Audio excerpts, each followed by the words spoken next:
ఐదేళ్లలో కనీసం మీ వ్యాపారాలకు కూడా ఎంత ఇబ్బందులు ఎదుర్కొన్నారు? ఏం చేశారు? మామూలుగా కాదు, అసలు రావటం వాళ్ళు బెదరయ్యా వీళ్ళు బెదరయ్యా నాన్న ఆగమాగం చేసి గీనిచ్చారా సరిగ్గా, మాకేం చేసిందేమి లేదు ఆయన. మీ వ్యాపారాలు బాగుపడేలాగా ఏమీ లేదు, సబ్సిడీలు ఇవ్వడం ఏమి ఇచ్చింది ఏమీ లేదండి.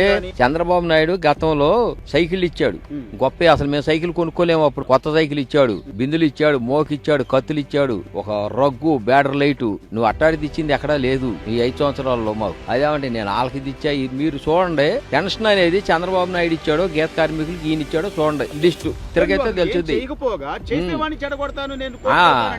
అది తప్పు తప్పు సుప్రతనం అండి. రెండోది ఏమి లేదు, చంద్రబాబు నాయుడు గారు పెరిగిపోతున్నాడు, ఆయన పెరగకూడదు. ఎంతసేపు అనదా రాజధాని తీసుకెళ్లి అక్కడ పెడతానల్లా.